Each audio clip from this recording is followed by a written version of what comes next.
Hello दोस्तों, मेरे channel the true form of fear पर आप सभी का स्वागत है। मेरे इस चैनल पर आपको मिलेगी कई खौफनाक और सच्ची कहानियां। यदि आपके पास भी कोई सच्ची कहानी है तो मुझे मेरे टेलीग्राम या जीमेल पर भेज सकते हैं। मैं आपकी कहानियों को दूसरों तक पहुंचाने की कोशिश करूंगा। और यदि आप मेरे इस चैनल पर पहली बार आए हैं तो मेरे इस चैनल को सब्सक्राइब कर लें और नोटिफिकेशन बेल को भी ऑन कर लें ताकि आप तक मेरी आवाज जल्द से जल्द पहुंच पाए। तो शुरू करते हैं कहानियों के सिलसिले को। आज की कहानी मेरे व्यूअर ने मुझे टेलीग्राम पर भेजी थी। उसकी यह कहानी प्रतिशोधी पैशाचिनी पर आधारित एक सच्ची कहानी है। तो उसने कहा कि तुम जो सुनने जा रहे हो वह एक ऐसी कहानी है जिसे सुनकर तुम्हारी आत्मा भी कांप उठेगी। यह कहानी मुझे मेरे पुराने दोस्त अजय से सुनने को मिली थी, जो अब हमारे बीच नहीं है। अजय ने जो कुछ बताया उसे सुनकर मैं रातों तक नहीं सो पाया। उसे सुनते हुए ऐसा लगा जैसे कोई खौफनाक शक्ति मेरे पास खड़ी हो और वो भी कभी भी मुझे खींच लेगी। यह घटना उस समय की है जब अजय, मनीष, विक्रांत और सुषमा एक छोटे से गांव के पास एक पुरानी हवेली में गए थे। वो हवेली, जिसे लोग काला किला कहते थे, काफी समय से वीरान पड़ी थी। गांव वाले कहते थे कि वहां एक भूतिया शक्ति का वास है, लेकिन अजय और उसके दोस्तों को इन सब बातों पर विश्वास नहीं था। वे मानते थे कि यह बस एक अफवाह है और वे अपनी उत्सुकता को शांत करने के लिए हवेली में घुस गए।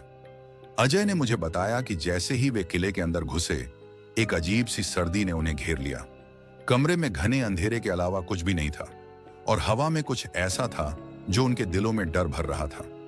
वे सब एक पुराने कमरे में पहुंचे जहां एक महिला खड़ी थी। उसकी आंखों में एक खौफनाक चमक थी और उसका चेहरा बिल्कुल शांत था। तुम लोग यहां क्यों आए हो? महिला ने उन्हें घूरते हुए पूछा। क्या तुम नहीं जानते? अजय ने कहा, हमें सिर्फ देखना था और हम फिर चले जाएंगे। लेकिन महिला की हंसी सुनकर उनका दिल धक से रह गया। तुमने खुद को यहां लाकर क्या किया है? तुमने जो किया है उसका बदला मुझे तुमसे लेना है। महिला की आवाज इतनी गहरी और खौफनाक थी कि सबके रोंगटे खड़े हो गए।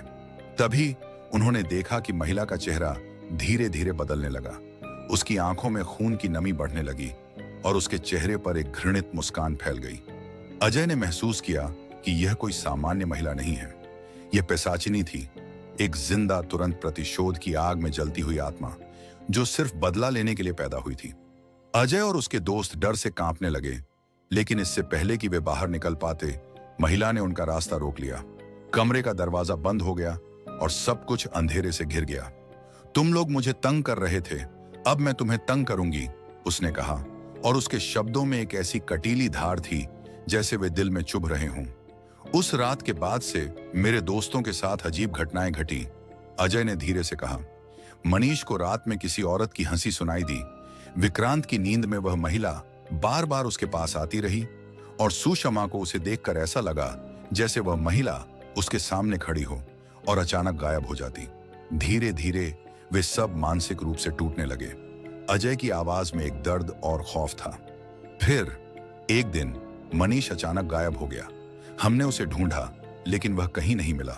हम डर गए, लेकिन जब हम विक्रांत और सुषमा को ढूंढने गए तो हमने पाया कि उनका चेहरा उतरा हुआ था। आंखें फैल चुकी थीं और उनकी मौत इतनी अजीब तरीके से हुई थी जैसे वह पैशाचिनी की शिकार हो गए हों। मैं अकेला बचा था, अजय ने आंखें बंद करते हुए कहा। लेकिन उस महिला ने मुझे छोड़ा नहीं। वह मेरी आत्मा को दबोचने के लिए लगातार मुझे सपनों में तंग करती रही। मैं भागा, हर जगह भागा, लेकिन उसकी हंसी मेरे साथ थी। वह कह रही थी, तुम भाग नहीं सकते, मैंने तुम्हें पकड़ लिया है। तुम्हारे साथ क्या होगा मैं तय करूंगी। अजय ने मुझे बताया कि एक दिन वह हवेली की ओर लौट आया जहां उसे सब कुछ काला और घना महसूस हुआ। वह महिला वहीं खड़ी थी और उसकी आंखें अब लाल हो चुकी थीं। तुम हो जो मेरे साथ खेल रहे थे, वह बोली, अब तुम मेरी शिकार हो। अजय ने आखिरी बार जब उसे देखा तो वह फिर गायब हो गई और अजय के अंदर कुछ बदल चुका था। उसने कहा, मैं आज भी उस हवेली से डरता हूं। मुझे यकीन है कि पैशाचिनी का प्रतिशोध अब भी वहां है। वह सिर्फ इंतजार कर रही है कि कोई और अजनबी उसके जाल में फंसे। आज भी लोग उस किले के पास से गुजरते हुए डरते हैं। कहते हैं कि अगर तुम वहां रात के वक्त गए तो किसी भी समय वह पैशाचिनी तुम्हारे पास आ सकती है और तुम कहीं भी छुप जाओ, वह तुम्हारी आत्मा को ढूंढ निकालेगी। अजय का क्या हुआ? ये कोई नहीं जानता। बस उसकी आंखों में वो डर और उसकी आखिरी चेतावनी मुझे हमेशा याद रहती है, कभी भी उस किले में मत जाना, वह पिशाचिनी तुम्हारा पीछा करेगी। यह दूसरी कहानी मेरे व्यूअर अमन ने मुझे टेलीग्राम पर भेजी है। तो वह बता रहा था कि कहानी शापित गुड़िया पर है। तो उसका कहना था कि भाई, यह कहानी बिल्कुल सच है और जो मैं तुझे बताने जा रहा हूं वह ऐसा है कि तुम इसे सुनकर यकीन नहीं कर पाओगे। यह मेरे एक दोस्त अमित की कहानी है और जो कुछ भी हुआ वह किसी की भी जिंदगी बदल सकता था। अमित एक सामान्य लड़का था जो दिल्ली के एक शांत से इलाके में अपने माता पिता और छोटी बहन के साथ रहता था। एक दिन उसकी मां को एक पुरानी दुकान से एक गुड़िया मिली थी जो बहुत सुंदर और अनोखी थी। गुड़िया की आंखें एकदम जीवित सी लगती थीं और उसके बाल भी बहुत मुलायम थे। अमित की मां ने कहा, यह गुड़िया बहुत पुरानी है और इसे देखकर लगता है जैसे यह किसी खास मकसद से बनाई गई हो। अमित ने शुरू में इसे एक साधारण खिलौना समझा, लेकिन जल्द ही उसे यह महसूस हुआ कि यह गुड़िया साधारण नहीं थी।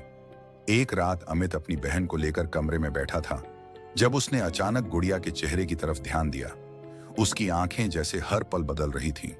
यह दृश्य उसे थोड़ा अजीब लगा, लेकिन वह इसे अपनी मानसिकता का हिस्सा समझकर नजरअंदाज कर दिया। लेकिन एक दिन अमित की बहन ने डरते हुए उसे बताया कि गुड़िया रात को बिस्तर से गिरकर किसी कोने में चली जाती है और जब वह सुबह उठकर देखती है तो गुड़िया फिर से बिस्तर पर पड़ी होती है।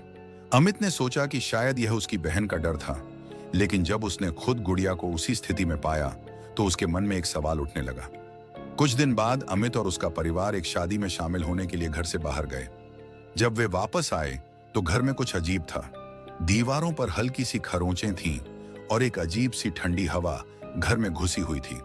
अमित ने देखा कि गुड़िया का चेहरा अब और भी डरावना लगने लगा था। उसकी आंखों में कोई ऐसी चमक थी जो उसे पहले कभी नहीं दिखाई दी थी। अमित ने गुड़िया को हटा दिया और कमरे में ताले लगा दिए, लेकिन हर रात उस गुड़िया की आवाजें आती थीं, कभी हल्की सी बिस्किट के टूटने जैसी, कभी घुटनों की रगड़ जैसी। वह डर के मारे कमरा छोड़कर सोने लगा। एक दिन अमित ने तय किया कि वह गुड़िया को बाहर फेंक देगा, लेकिन जैसे ही वह उसे घर के बाहर रखने गया, वह गुड़िया अचानक लुढ़कते हुए वापस घर में घुस आई। अमित को यह देखकर और भी डर लगने लगा।